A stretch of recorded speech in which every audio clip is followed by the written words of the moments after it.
cela. Très bien. Alors, vendredi dernier, dans un communiqué, l'opposition a lancé une nouvelle plateforme, la plateforme de défense et de consolidation des acquis démocratiques du Sénégal. Nous avons parcouru la liste des signataires de cette plateforme et votre mouvement n'y figure pas. Est-ce à dire que vous ne vous identifiez pas dans la démarche de l'opposition? Je ne connais pas. On ne nous l'a pas soumis. Comme on ne nous l'a pas soumis, je ne la connais pas.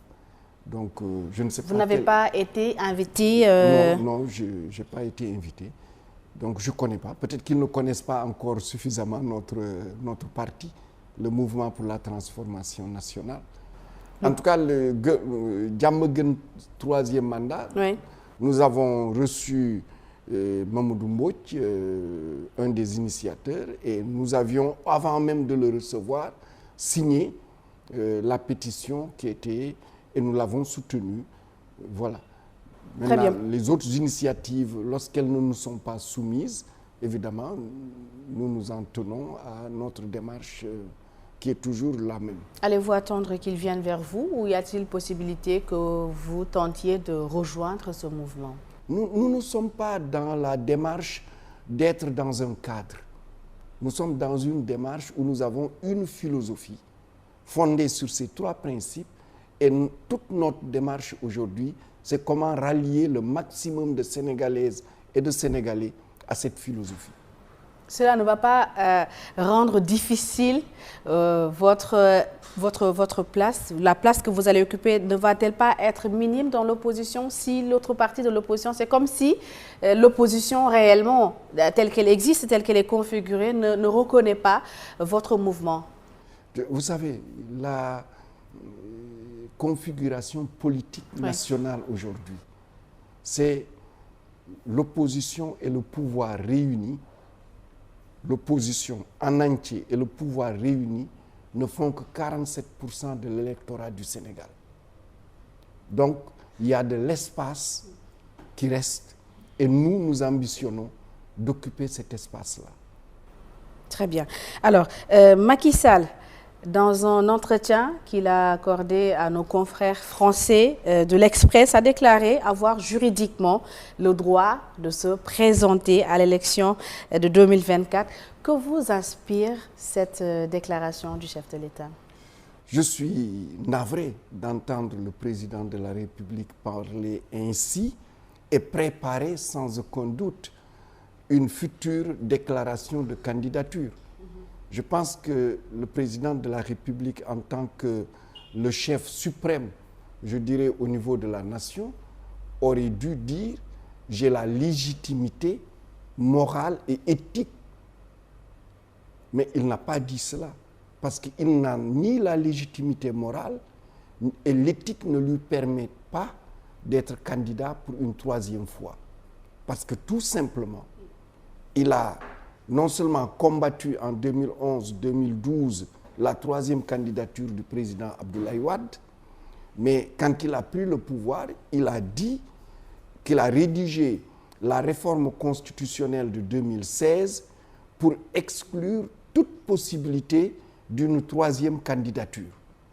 Et ensuite, il a même donné une image qui est aujourd'hui parlante, puisque nous sommes en période de Ramadan, avec le Julli It, où il disait Juromi Raka lors du premier, Juromi Kabbar lors du premier Raka, Juromi Nyari Kabbar lors du premier Raka, Juromi Kabbar lors du dernier, et que l'imam, s'il ne termine pas la prière, il faudrait dire Subhanallah.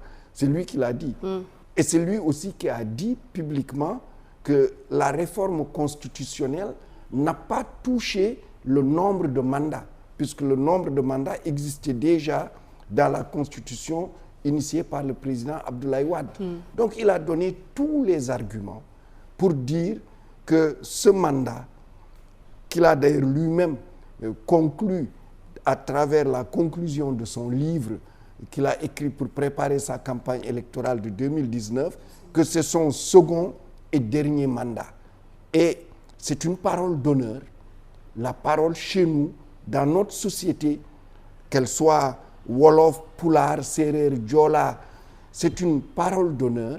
Et demain, lorsqu'il dira qu'il sera candidat, qu'il sache simplement qu'il a violé les règles morales, les règles éthiques qui fondent la confiance dans notre société et il n'y aura plus de raison de lui faire confiance. Très bien. Et avant de quitter l'APR, avant de quitter, d'arrêter votre compagnonnage avec le président Macky Sall, avez-vous eu à discuter de cette question avec lui, la question du 3e mandat? En avez-vous parlé? Non, non, nous n'en avons pas parlé. Vous n'en avez jamais parlé? Non. Avez-vous eu à avoir des doutes sur sa volonté de peut-être vouloir briguer un 3e mandat? Non, moi, dès la constitution de son gouvernement d'avril 2019, oui. J'étais convaincu qu'il était dans une trajectoire ou de succession familiale ou de 3e mandat. Pourquoi? C'est la suppression du poste de Premier ministre. C'est l'élimination du gouvernement de tous les cadres universitaires, y compris d'ailleurs mon collègue Ismaïla Madior Fall, qui a été ensuite repris comme ministre d'État, mais il faisait partie de tous les ministres qui étaient éliminés, des têtes, comme je disais, qui émergeaient dans le gouvernement. Et dans une deuxième vague, l'élimination de ceux qui avaient du leadership au niveau du parti. Et c'était qu'il fallait avoir des gens dociles pour accepter les choix contre nature du président de la République. Et nous l'avons vu par la suite, puisque dans ce silence qu'il a imposé aux membres de son parti, ce silence a été sélectif parce que ceux qui se sont exprimés pour s'opposer, pour dire tout simplement qu'il n'y aura pas de 3e mandat, il les a éliminés. Et ceux qui ont dit qu'il fallait qu'il ait un 3e mandat ont eu des promotions. Donc c'était parlant. C'était parlant et je pense que dès lors qu'il a fait cela, il a en fait aussi gâché son second mandat qui aurait été peut-être un mandat d'achèvement de ses projets et un mandat de construction d'une image d'un grand démocrate, d'un grand bâtisseur du pays et qui lui aurait permis d'avoir une autre carrière par la suite. Très et peut-être demain de revenir